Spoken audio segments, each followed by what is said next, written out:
ಸೌಂದರ್ಯ ಮನ್ಸಿನೊಳಗಡೆ ಇರುತ್ತೆ, ಹೃದಯದೊಳಗೂ ಇರುತ್ತೆ. ಮನುಷ್ಯಂಗ ಅದೇ ಚೆನ್ನಾಗಿಲ್ಲ ಅಂದ್ರೆ ಆಗ ಈ ಸೌಂದರ್ಯ ಯಾವ ಕೆಲ್ಸಕ್ಕೂ ಬರಲ್ಲ. ಹಾಗೆ ನೀಲಿ ಬಣ್ಣಕ್ಕಿಂತ ಸುಂದರವಾದ್ದು ಯಾವ ಬಣ್ಣನೂ ಇರಲ್ಲ. ನಿನ್ ಗೊತ್ತಾ ಯಾಕಂತ? ಯಾಕಂದ್ರೆ ಅಮ್ಮ ಹೇಳ್ತಾಳೆ, ನೀಲಿ ಬಣ್ಣದ ಮುಂದೆ ಯಾವ ಬಣ್ಣನೂ ಲೆಕ್ಕಕ್ಕೆ ಬರಲ್ಲ. ಅಂದ್ರೆ ಸುಳ್ಳು ಹೇಳ್ತಿಲ್ಲ ತಾನೆ? ಇಲ್ಲ ಇಲ್ಲ, ಖಂಡಿತ ಇಲ್ಲ. ನಿಜ ಏನಂದ್ರೆ ನೀನೀಗ ನೀಲಿ ಬಣ್ಣ ಆಗಿರೋದ್ರಿಂದ ಕಪ್ಪು ಬಣ್ಣಕ್ಕೆ ಗೌರವ ಹೆಚ್ಚಾಯ್ತು. ಮತ್ತೆ ಇವತ್ತಿಂದ ನಾನು ನಿನ್ನ ಯಮುನಾ ಅಂತ ಕರೆಯಲ್ಲ, ಕಾಳಿಂದಿ ಅಂತ ಕರೀತೀನಿ. ಹೊಸ ಹೆಸರ? ಹಾ, ನಿನ್ನ ಹೊಸ ಹೆಸರು ಕಾಳಿಂದಿ. ಕಾಳಿಂದಿ?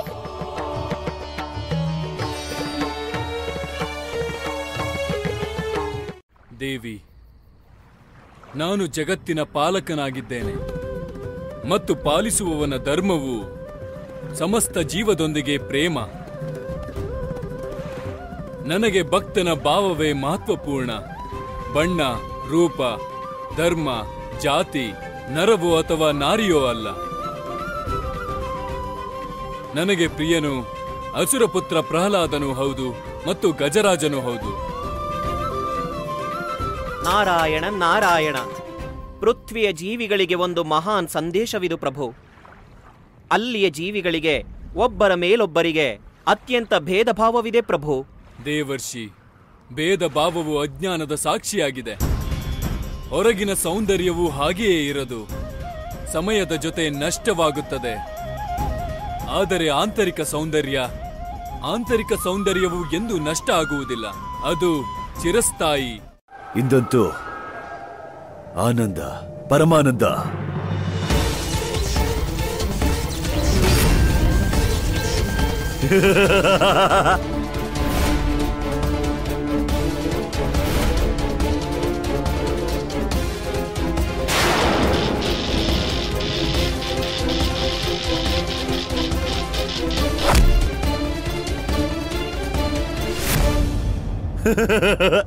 ಇಷ್ಟೊಂದು ಬಲ, ಎಂತಹ ಪ್ರಹಾರ!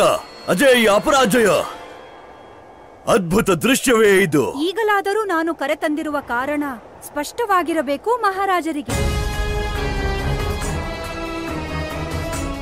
ನನ್ನ ಗೌರವಯುತ ಅತೀತದ ದರ್ಶನ ಮಾಡಿಸಿದ್ದಕ್ಕಾಗಿ ನೀನು ಪ್ರಶಂಸೆಗೆ ಪಾತ್ರಳು ಕೇಶಿನಿ. ಪ್ರಶಂಸೆ ಬೇಕಾಗಿಲ್ಲ ಮಹಾರಾಜ. ನಿಮ್ಮಿಂದ ಇದಕ್ಕಿಂತ ಗೌರವಶಾಲಿ ಉನ್ನತ ವರ್ತಮಾನ ಬೇಕಿದೆ ನನಗೆ.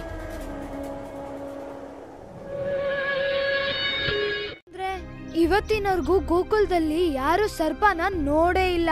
ಹಾ ಅಣ್ಣ, ಗೋಕುಲದಲ್ಲಿ ಏನಾದ್ರೂ ಸರ್ಪ ಇದ್ದಿದ್ರೆ ಆಗ ಎಲ್ರೂ ನಮ್ಗೆ ಎಚ್ಚರವಾಗಿರೋ ಸೂಚನೆ ಕೊಡ್ತಿದ್ರು. ಆದ್ರೆ ಯಾರು ಆ ವಿಷಯ ಹೇಳೇ ಇಲ್ವಲ್ಲ, ನಮ್ಮನ್ನ ಹೊರಗೋಗಕ್ಕೂ ತಡಿಲಿಲ್ಲ.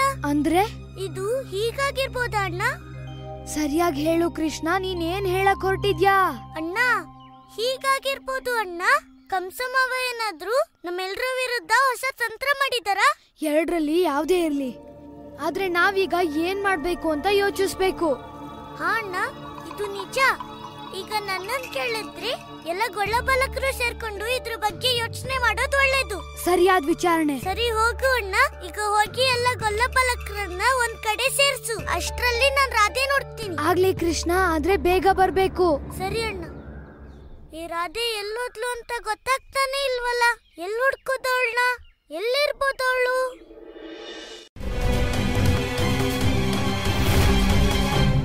ಅದ್ಭುತ! ಕಾಲನೇಮಿಯ ಒಂದೇ ಪ್ರಹಾರದಿಂದ ಇಂದ್ರ ಅಸ್ತ್ರಹೀನನಾದನು. ನಿಸ್ಸಂದೇಹ ಕಾಲನೇಮಿ ಪರಮ ಶಕ್ತಿಶಾಲಿ ಯೋಧನೆ. ಇದು ಆ ವಿಷ್ಣುವಿನ ಜಾಲ ಮಹಾರಾಜ. ಎಂತಹ ಜಾಲ? ಇದು ಇಂದ್ರನ ವಜ್ರ. ಅದನ್ನು ಅವನು ಬೇಕಾದಾಗ ಬೇಕಾದಲ್ಲಿ ಆವಾಹನೆ ಮಾಡಬಹುದು.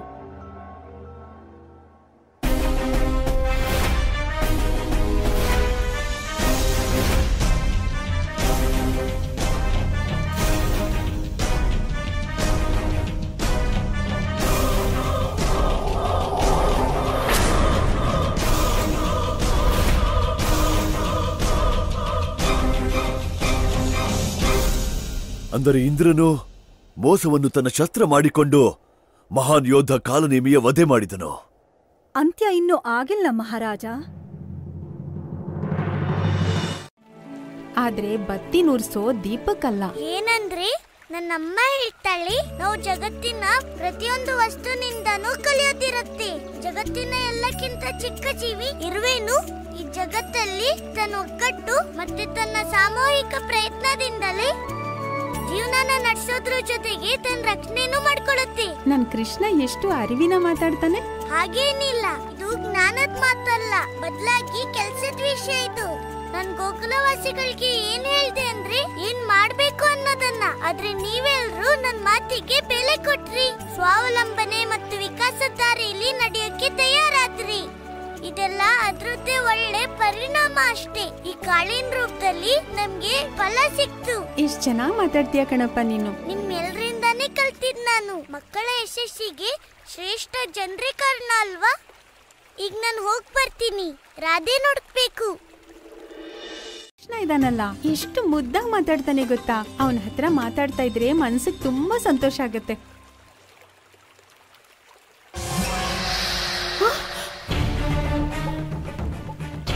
ನೀರಲ್ಲಿ ಏನ್ ಓಡಾಡ್ತಾ ಇದೆ? ನೀರಲ್ಲಿ ಏನ್ ನೋಡಿದ್ರಿ? ಗೊತ್ತಿಲ್ಲ, ಆದ್ರೆ ಏನೋ ಇತ್ತು ಅಲ್ಲಿ. ಆದ್ರೆ ನಮ್ಗೇನು ಕಾಣಿಸ್ತಿಲ್ವಲ್ಲ. ಏನದು? ಹೇಗಿತ್ತು? ಯಾವ್ದೋ ದೊಡ್ಡ ಮೀನಿನ ತರ ಇತ್ತು. ಅದೆಷ್ಟು ದೊಡ್ಡದು ಅಂದ್ರೆ ಮರದ ತರ ಇತ್ತು. ಅಕ್ಕ, ಅಷ್ಟ್ ದೊಡ್ಡ ಮೀನಿನ ಬಗ್ಗೆ ನಾವ್ ಇವತ್ತಿನವರೆಗೂ ಕೇಳೇ ಇಲ್ಲ. ಅದ್ರಲ್ಲೂ ಈ ಗೋಕುಲದಲ್ಲಂತೂ ಕೇಳೇ ಇಲ್ಲ. ನೀವ್ ನಂಬ್ತಿರೋ ಬಿಡ್ತಿರೋ, ಆದ್ರೆ ನಾನಂತೂ ನೋಡ್ದೆ. ನಂಗನ್ಸತ್ತೆ ನೀವ್ ಯಾವ್ದೋ ಬಳ್ಳಿ ತೇಲ್ತಾ ಇರೋದನ್ನ ನೋಡಿದೀರಾ ಅಂತ. ಅದನ್ನೇ ನೋಡಿ ಯಾವ್ದೋ ದೊಡ್ಡ ಪ್ರಾಣಿ ಅನ್ಕೊಂಡಿದೀರಾ. ನನ್ ಮಾತನ್ನ ನೀವ್ ನಂಬಿ ನಾನ್ ಸುಮ್ನೆ ಏನೇನೋ ಹೇಳ್ತಾ ಇಲ್ಲ. ಮೀನ್ ತಾನೆ, ಇದೇ ನದಿಯಲ್ಲಿರುತ್ತೆ. ಇನ್ನೊಂದ್ಸರಿ ನೋಡಿದ್ರಾಯ್ತು. ಈಗ ಹೊರಡ್ತೀನಿ, ಮನೇಲೊಂದ್ ರಾಶಿ ಕೆಲ್ಸ ಇದೆ.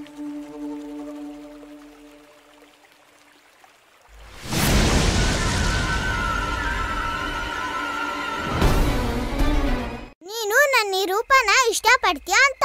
ಯಮುನಾ ರೂಪನ ಇಷ್ಟಪಟ್ಟಂಗೆ. ನೈಸರ್ಗಿಕ ಸೌಂದರ್ಯನೇ ಎಲ್ಲಕ್ಕಿಂತ ತುಂಬಾ ಚೆನ್ನಾಗಿರುತ್ತೆ. ನಮ್ ರೂಪನ ತುಂಬಾ ಸುಂದರವಾಗಿ ಮಾಡ್ಕೊಳಕ್ಕಂತ ಈ ರೀತಿ ಹೊರಗಿನ ವಸ್ತುಗಳ ಉಪಯೋಗ ಯಾವತ್ತೂ ಮಾಡಬಾರ್ದು. ನೀನ್ ಹೇಗಿದೆಯೋ ಹಾಗೆ ಸುಂದರವಾಗಿದೆಯಾ. ನಿನ್ ಮುಖದ ಮೇಲೆ ಈ ಬಣ್ಣ ಸ್ವಲ್ಪನೂ ಚೆನ್ನಾಗಿ ಕಾಣಿಸ್ತಿಲ್ಲ. ಈ ರಾಧೆಗೆ ಉಪದೇಶ ಕೊಡ್ಬೇಡ, ಹೋಗಿಲ್ಲಿಂದ. ಇನ್ಮೇಲೆ ನಾನ್ ನಿನ್ ಜೊತೆ ಮಾತಾಡಲ್ಲ, ಗೊತ್ತಾಯ್ತಾ? ನನ್ ಮಾತಾದ್ರೂ ಕೇಳಿಸ್ಕೊ. ನಾನು ನಿನ್ನ ಯಾಕೆ ಹೊಡ್ಕೊ ಬಂದೆ ಅಂತಾನಾದ್ರೂ ಕೇಳು. ನನ್ಗೆ ನಿನ್ ಮಾತು ಕೇಳೋಕೆ ಇಷ್ಟ ಇಲ್ಲ. ಹೋಗಿ ಬೇರೆ ಯಾರಿಗಾದ್ರೂ ಹೇಳು. ಕೇಳಿಸ್ಕೊ ರಾಧೆ, ಕೇಳಿಸ್ಕೊ. ನಾನ್ ನಿನ್ಗೆ ಹೇಳ್ಬೇಕಿದನ್ನ. ಗೋಕುಲದಲ್ಲಿ ವಿಚಿತ್ರ ಘಟನೆ ಆಗ್ತಾನೆ ಇದೆ. ಅದನ್ನ ತಡೆಯಕ್ಕೆ ನಾವೇನಾದ್ರೂ ಮಾಡ್ಲೇಬೇಕಲ್ವಾ? ಇಲ್ದಿದ್ರೆ ದೊಡ್ಡ ಅಪಾಯ ಆಗ್ಬಿಡುತ್ತೆ ಗೋಕುಲಕ್ಕೆ. ಕೇಳಿಸ್ಕೊ ಬೇಗ. ನಾನು ಈಗಲೇ ಔಷಧಿ ಕೊಡ್ತೀನಿ. ನೀವು ಖಂಡಿತ ಸರಿಯಾಗಿ ಹೋಗ್ತೀರಾ. ವೈದ್ಯರಾಜರು ಔಷಧಿ ತರ್ತಾ ಇದ್ದಾರೆ.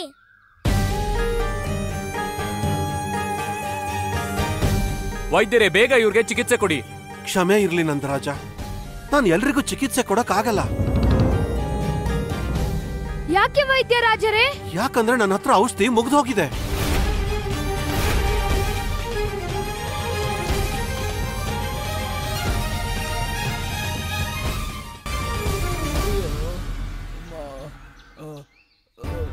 ಈಗೇನ್ ಮಾಡೋದು? ಈ ರೋಗ ನಿಲ್ಲೋ ಹಾಗೆ ಕಾಣ್ತಿಲ್ಲ. ಮತ್ತೀಗ ಔಷಧಿ ರೋಗ ಮುಗಿಯೋದಕ್ಕಿಂತ ಮೊದಲೇ ಮುಗಿದೋಗಿದೆ. ಹೇ ನಾರಾಯಣ.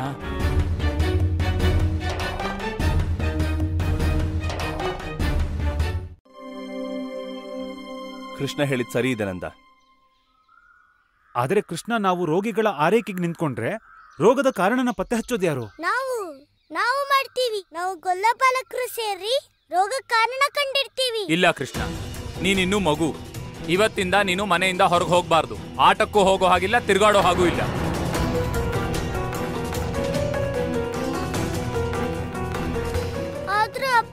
ಕೃಷ್ಣ, ಸಮಸ್ಯೆಗೆ ಪರಿಹಾರನ ದೊಡ್ಡವರು ಹುಡುಕ್ತಾರೆ, ಮಕ್ಕಳಲ್ಲ.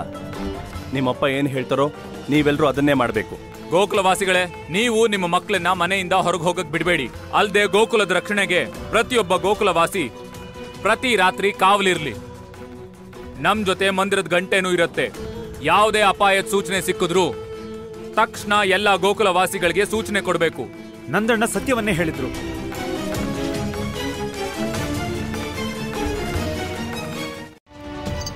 ಅಡ್ಡ ಬರಬೇಡ, ಅವರಿಗೆ ಅವರ ಕಾರ್ಯವನ್ನು ಶಾಂತಿಯುತವಾಗಿ ಮಾಡಲು ಬಿಡು. ಅನ್ಯಥಾ ನಿನ್ನ ಅಂತ್ಯ ನಿಶ್ಚಿತ ನಿಶ್ಚಿತ.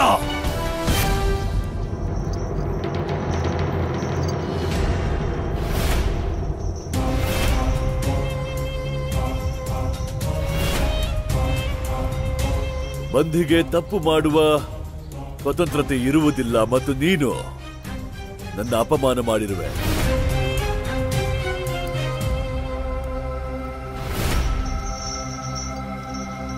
ಇದಕ್ಕೆ ನೀನು ಶಿಕ್ಷೆ ಅನುಭವಿಸಲೇಬೇಕು. ನಿನ್ನ ಪ್ರಾಣವನ್ನು ಪರಿತ್ಯಜಿಸಿ. ಪ್ರಶಂಸೆಯೂ ಕಡಿಮೆಯೇ. ಜಗತ್ತಿನ ದೊಡ್ಡ ದೊಡ್ಡ ಬಹುಮಾನವು ತುಚ್ಛವೇ ಕಾಲನೇಮಿಯ ಸಮ್ಮುಖ. ಧನ್ಯನು ಕಾಲನೇಮಿ. ನಿನಗೆ ಗೊತ್ತಾಗುಲ್ಲ, ನಮ್ ಬ್ರಜಮಂಡಲದಲ್ಲಿ ಭಯಂಕರ ರೋಗ ಕಾಣಿಸ್ಕೊಂಡಿದೆ. ಹೌದು ರಾಧೆ, ನನ್ ಗೊತ್ತಿದೆ. ನಮ್ಮೆಲ್ರಿಗೂ ಅದ್ರದ್ದೇ ಚಿಂತೆ. ನಿನ್ಗೇನು ಆಗಿಲ್ಲ ತಾನೆ? ನಾನು ಆರೋಗ್ಯವಾಗಿ ಚೆನ್ನಾಗಿ ಇದ್ದೀನಿ. ಅದ್ಯಾಕೆ? ನನಗೆ ನಿನ್ ಬಗ್ಗೆನೇ ಚಿಂತೆ ಆಗಿತ್ತು. ಈಗ ನೀನು ಎಲ್ಲಿಗೆ ಹೋಗ್ತಿದ್ಯಾ? ಅಭಿಯಾನಕ್ಕಾಗಿ. ನನ್ಗೆ ಯಾಕೆ ಇದನ್ನ ಹೇಳಿಲ್ಲ? ಅಯ್ಯೋ, ಸಿಗ್ಲಿಲ್ಲ ಅಂದ್ರೆ ಹೇಗೆ ಹೇಳೋದು ಹೇಳು? ನಿನ್ನ ನೆನ್ನೆಯಿಂದ ಹುಡುಕ್ತಿದ್ದೀನಿ. ಸರಿ, ಈಗ ಹೇಳು. ಈಗ ಊರಲ್ಲಿ ಯಾವ ಅಪಾಯ ಬಂದಿದೆಯೋ ಅದಕ್ಕೆ ಉತ್ತರ ಹುಡ್ಕಕ್ ಹೋಗ್ತಿದೀವಿ. ಮನೆಯವ್ರಿಗೆ ನಾವು ಹೋಗ್ತಿರೋ ವಿಷಯ ಗೊತ್ತಿಲ್ಲ.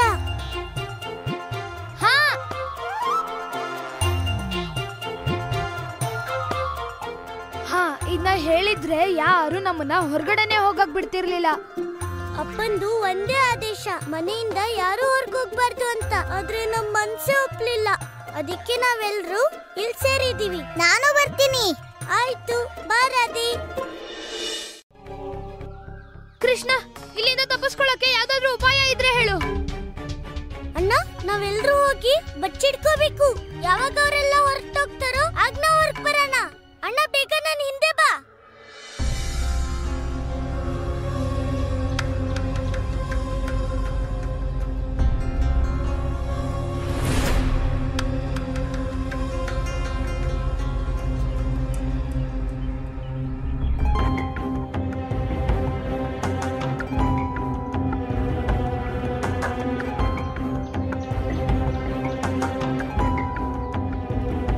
ಕೃಷ್ಣ, ಈಗ ನಾವೆಲ್ಲ ಮುಂದಿನ ಉಪಾಯ ಏನ್ ಮಾಡೋದು? ಅಣ್ಣ, ಇವತ್ ರಾತ್ರಿ ನಾವು ಯಮುನೆ ದಡದ ಹತ್ರ ಸಿಗೋಣ. ಯಮುನೆ ನೀರಿನ ಪರೀಕ್ಷೆ ಮಾಡ್ಬೇಕು. ಯಾಕಂದ್ರೆ ನನ್ನ ಅಮ್ಮ ಹೇಳ್ತಾಳೆ, ಅಶುದ್ಧ ನೀರು ಎಲ್ಲ ರೋಗಕ್ಕೂ ಕೂಡ ಮೂಲ ಆಗಿರುತ್ತಂತೆ.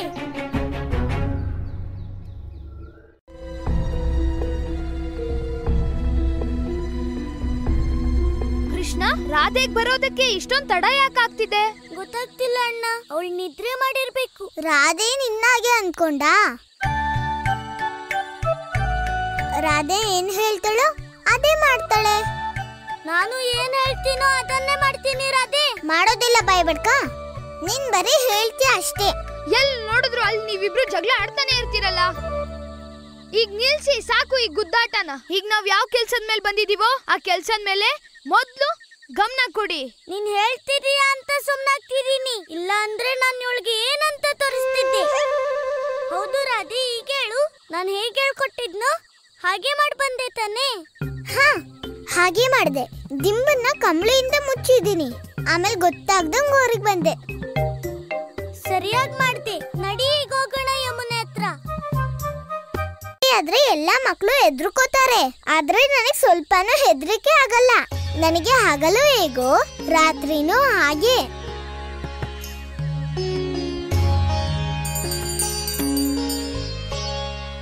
ನಡಿ ರಾಧೆ.